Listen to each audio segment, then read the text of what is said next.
Assalamualaikum warahmatullahi wabarakatuh. Ketemu lagi sama Bunia anak-anak ya. Jadi selama ini anak-anakku sekalian tidak tahu mana yang namanya Bunia. Nah, ini Bunia. Kebetulan Bunia di sini mengajar geografi dan untuk sementara mengajar bahasa Indonesia di kelas 10. Untuk yang kelas 11 dengan 12 sama ya, cuman di kelas 11 ditambah sosiologi. Untuk selanjutnya Bunia akan perkenalkan beberapa dewan guru beserta camat di MA Raudatul Thalibin yang akan kalian lihat pada tayangan berikut. Nah, ini dia.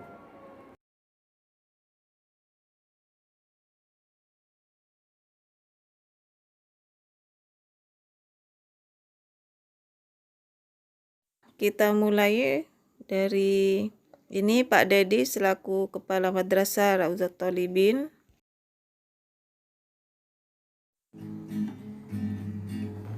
Bapak Kusmawanto yang mengajar ekonomi. Ini Bapak Hendri selaku guru sejarah. Bu Ida guru PKN dan seni budaya. Ini Bu Marita guru matematika kalian. Pak Isyanto guru bahasa Arab dan Bu Fia guru matematika untuk kelas 10. Pak Angga guru sosiologi dan olahraga. Ini Bu Eka selaku guru SKI. Bu Desi guru biologi dan Pak Sandris guru informatika untuk kelas 1. Ini Bu Uci guru akidah.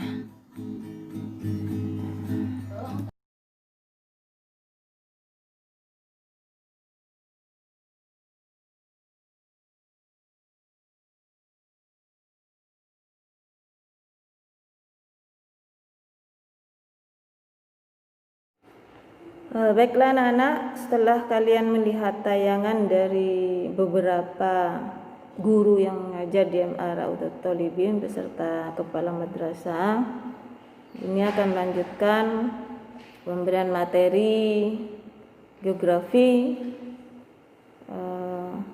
Sebelumnya Bunia persepsi dulu bahwa minggu lalu Bunia memberikan materi mengenai definisi geografi.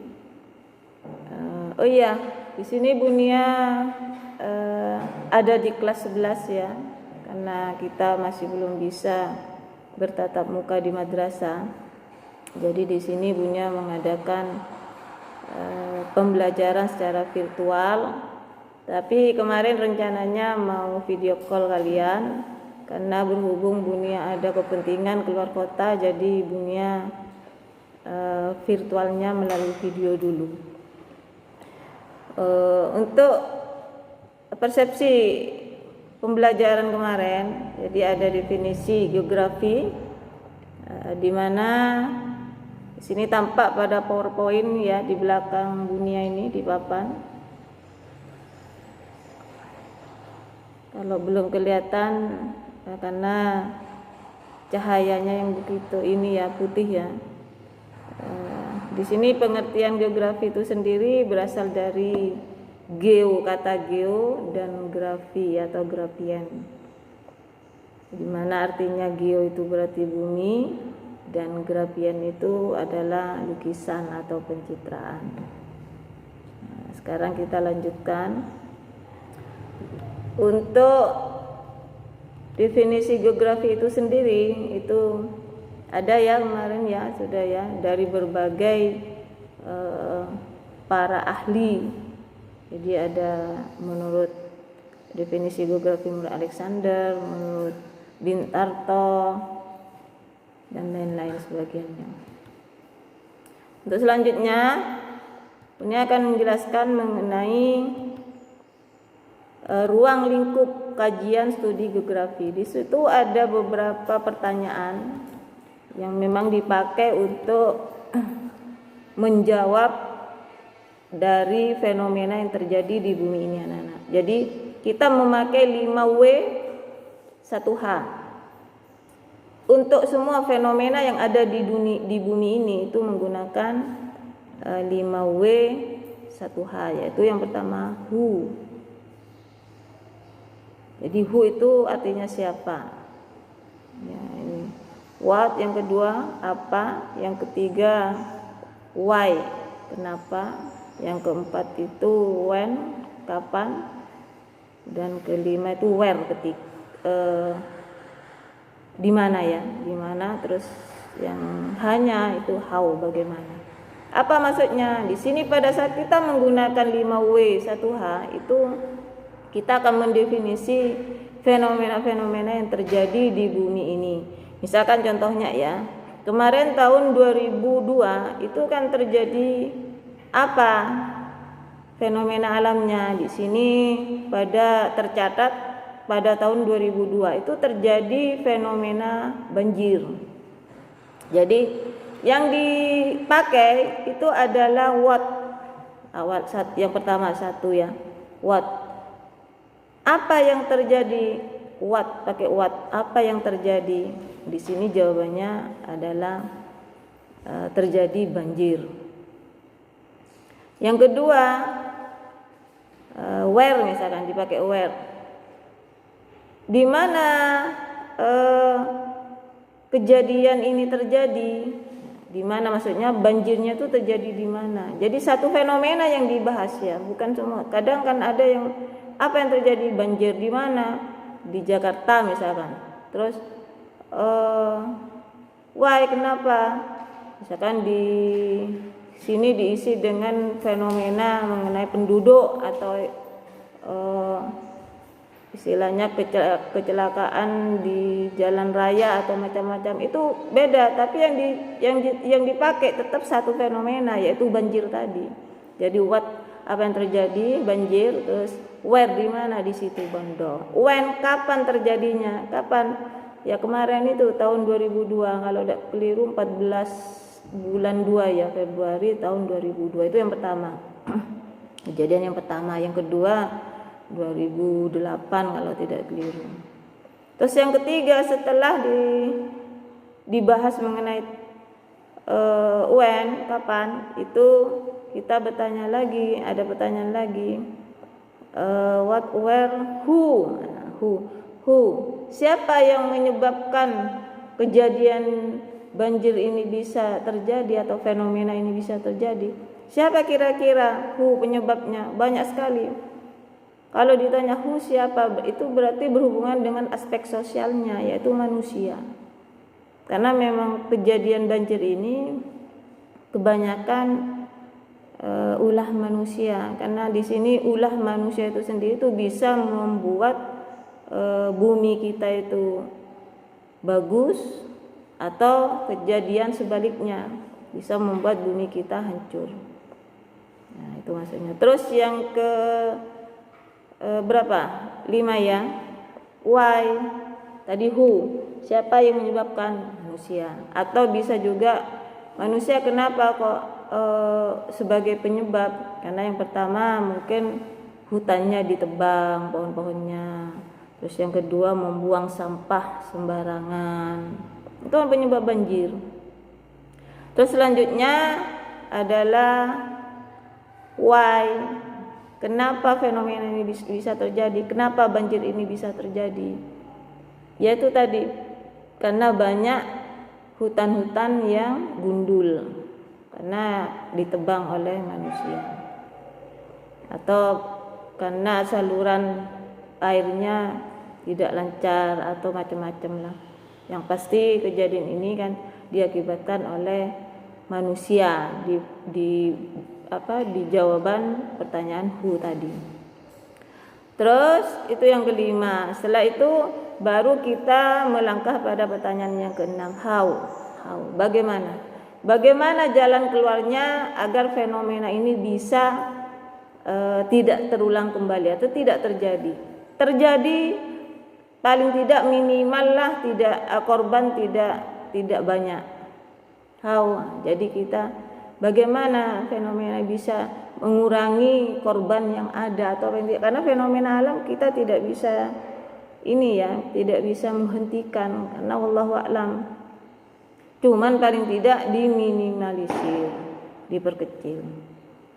Jadi di sini bagaimana? Yang pertama, kalau penyebabnya hutan gundul, ya hutannya kita reboisasi, penghijauan, ditanami kembali. Itu kalau seandainya penyebabnya ya karena irigasinya yang kurang memadai atau kurang penampungan airnya itu kurang, itu bisa perbaikan irigasinya. Atau paling tidak kalau pembuangan sampah yang tidak pada tempatnya seperti di Jakarta, itu bisa pembersihan tempat-tempat sampah yang memang mengakibatkan banjir. Itu anak-anak paham ya untuk mengenai 5W 1H kemarin ya. Sekarang Bunia lanjutkan lagi. Di sini ada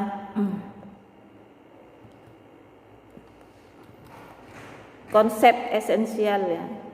Konsep esensial. Untuk konsep esensial geografi itu sebenarnya banyak. Tapi yang banyak dipakai itu sudah umum dipakai itu ada 10 yang perlu kalian ketahui ya. Jadi di sini yang pertama konsep lokasi. Yang pertama konsep lokasi. Ini bisa sambil dicatat anak-anak ya. Konsep lokasi di sini merupakan sebuah penjelasan mengenai letak. Jadi letak, suatu letak ya. Di mana konsep lokasi ini misalkan letak kota Situbondo di peta itu ya. Terus letak gunung apa. Pokoknya ini berhubungan dengan letak satu objek. Objek itu bisa kota, bisa hutan, bisa laut, macam-macam. Nah, untuk lokasi ini itu ada 2 macam anak-anak. Ada lokasi absolut, ada lokasi relatif. Namanya absolut ya letak yang ini ya, yang tidak bisa berubah kecuali hanya menggunakan sistem grid atau koordinat. Jadi seperti Indonesia ini merupakan letaknya berada di wilayah di bagian bumi Khatulistiwa. Itu ya yang absolut. Yang kedua lokasi relatif. Kalau lokasi relatif ini bisa berubah. Misalkan Indonesia ini dilihat dari letak geografisnya, lintang dan bujur berapa. Kenapa? Pulau itu setiap waktu, entah berapa lama ya, itu pasti ada perubahan letaknya Nana. Jadi akan ada pengikisan dari air laut, abrasi itu ya, airnya letak yang awalnya Pulau Jawa misalnya atau Indonesia sendiri itu di lintang sekian, bujur sekian, itu bisa berubah. Itu ya. Paham ya? Sambil dicatat ya. Yang kedua konsep jarak. Jarak ini merupakan suatu perbandingan ya, perbandingan jarak perbandingan tempat satu dengan tempat lainnya yang diukur dengan alat ukur satuan meter atau kilometer. Jadi di sini kalau di peta itu kita menggunakan sentimeter, tapi kalau di lapangan sesungguhnya kita pakai meter atau kilometer. Jadi jarak antara misalkan Situbondo dengan Surabaya. Jarak pun di sini ada 2 anak, ada jarak absolut, ada jarak relatif. Kalau jarak absolut itu merupakan jarak yang tetap tidak bisa berubah. Misalkan kita pakai kilometer. Jarak Situbondo ke Surabaya itu kurang lebih 95 atau 100 kilometer. itu tidak bisa berubah kalau dilihat dari kilometer ya. Tapi kalau jaraknya kita pakai waktu, misalkan kalau kita berangkat dari Situbondo ke Surabaya, perkiraan kita nyampe kurang lebih 4 jam. Kita kalau berangkat jam 7, paling tidak sampai jam 11 gitu ya misalkan. Tapi bisa saja berubah, tidak jam 11. Bisa sampai sore, sampai malam, kadang sampai besok. Kenapa? Karena kan kejadian-kejadian kita tidak tahu. Misalkan di tengah jalan waktu naik bus rodanya bocor, terus lama sudah menunggu. Yang awalnya jam 11 nyampe bisa berubah jam 12. Atau yang tidak, kalian di tengah jalan bisa mampir ke rumah saudara yang memang kebetulan melewati jalan Situbondo Surabaya, kan seperti itu.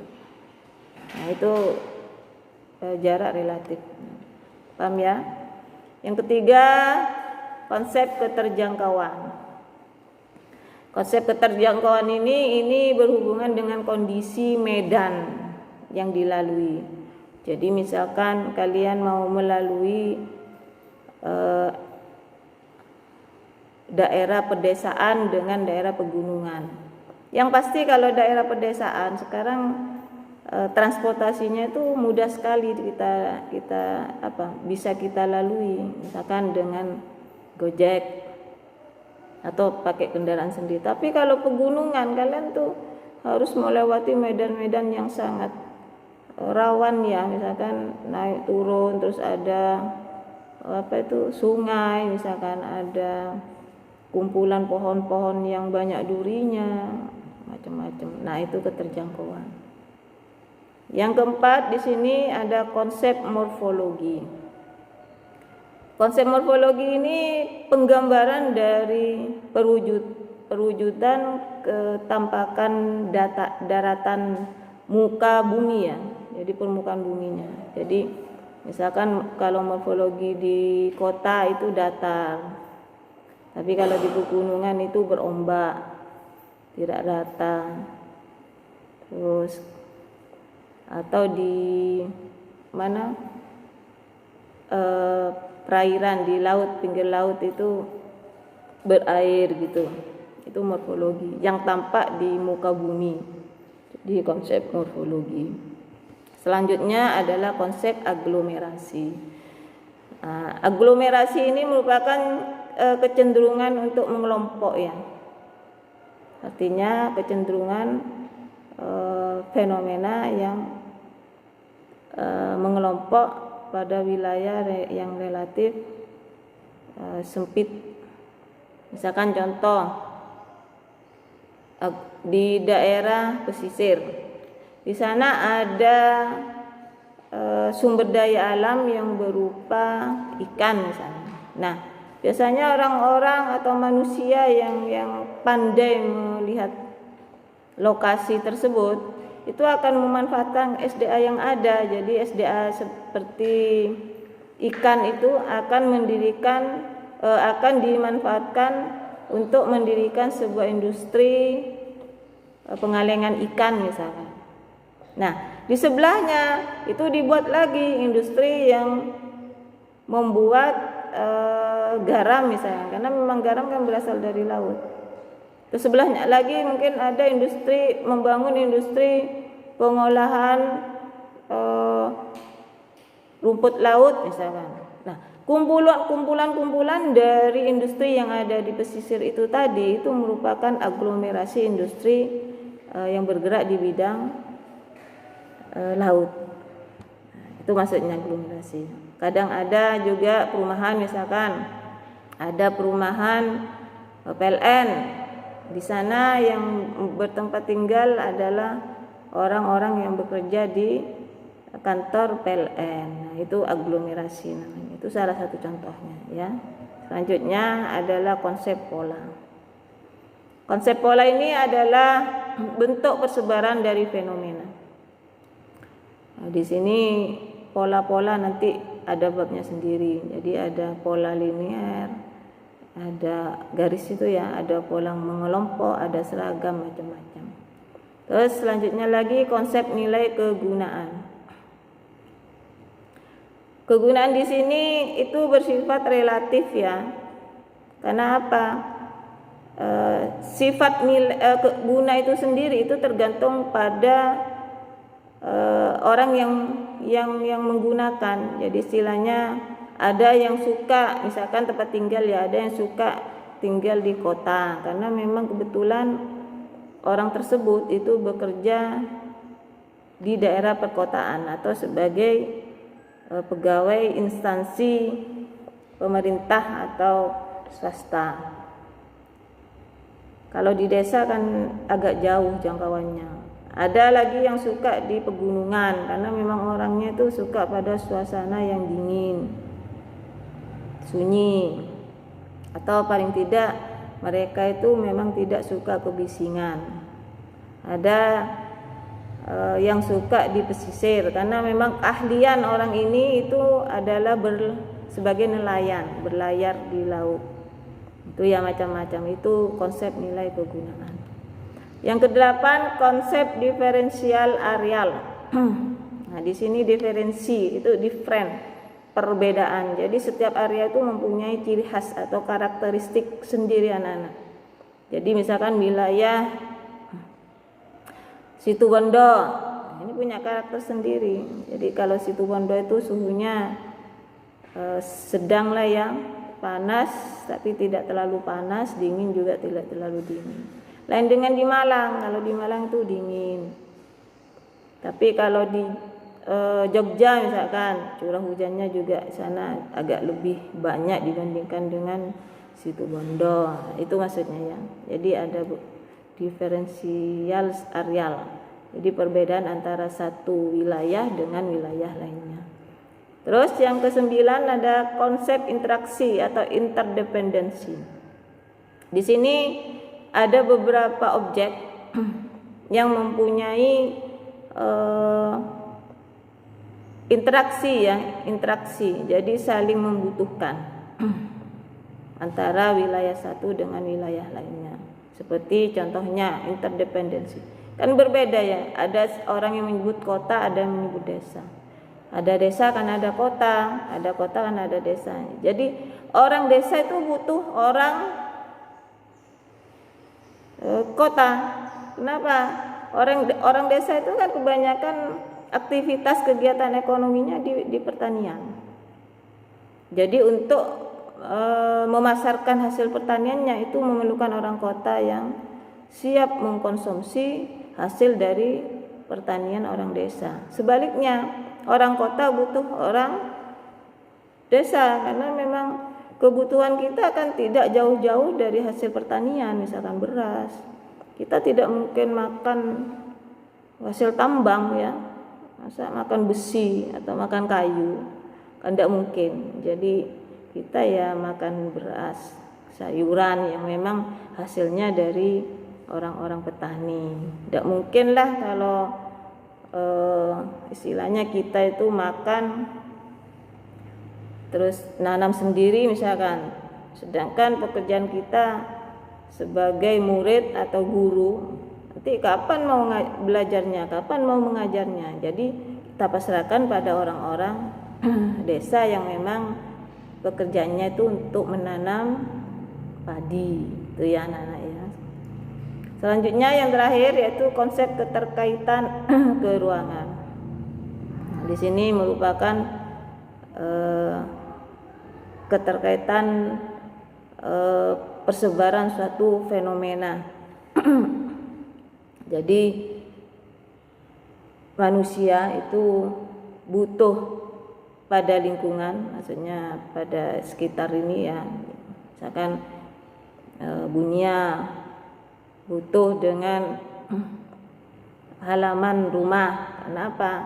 Karena di halaman rumah itu Bunia bisa melakukan kegiatan yang memang tidak bisa dilakukan di dalam rumah. Kita butuh hutan. Apa? Untuk melindungi mengalirnya air. Kalau seandainya tidak ada hutan, wah, airnya bisa-bisa bertamu terus pada rumah kita ya. atau alias banjir terus kita, karena memang kebetulan akar dari pohon-pohon yang ada di hutan itu yang bisa mencegah air itu bisa nerobos ke perumahan anak-anak. Jadi di sini banyak sekali ya kegunaan dari fenomena atau objek yang ada sekitar kita. Jadi kalau seandainya kita bersikap ramah pada lingkungan kita akan bersikap ramah pada kita. Itu betul. Jadi jangan kalian anggap seakan-akan itu benda mati atau makhluk mati. Misalkan seperti bangkai-bangkai hewan itu tidak ada manfaatnya buat kita. Itu ada, karena memang sebagian dari bangkai hewan-hewan mati dari zaman dahulu ya, dari zaman batu sampai ini itu bermanfaat sebagai hasil tambang. Jadi kita harus memang benar-benar menjaga lingkungan di sekitar kita minimal. Itu ya anak-anak ya. Nah, untuk saat ini pemberian materi sampai di sini dulu. Kalau ada pertanyaan bisa kita lanjutkan pada pertemuan berikutnya, walaupun secara ini ya daring. Tapi insya Allah semoga saja COVID-19 ini segera berakhir, jadi kita bisa belajar bertatap muka. Baiklah anak-anak, untuk selanjutnya Bunda akan memberikan beberapa pertanyaan. Tolong dicatat dan kalian tulis seperti biasanya di buku, atau nanti bisa difoto langsung japri ke Bunia ya jawabannya. Sedikit saja pertanyaannya. Kalau kalian menyimak dari awal sampai akhir kalian pasti bisa. Yang pertama,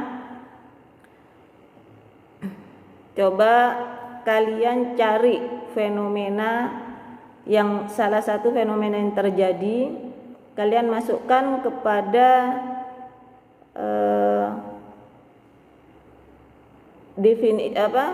konsep dari geografi tadi ya.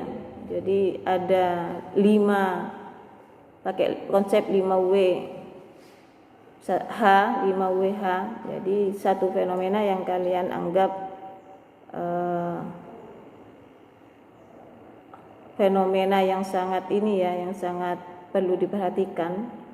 Jadi itu dimasukkan ke 5W 1H itu tadi ya. Itu yang pertama.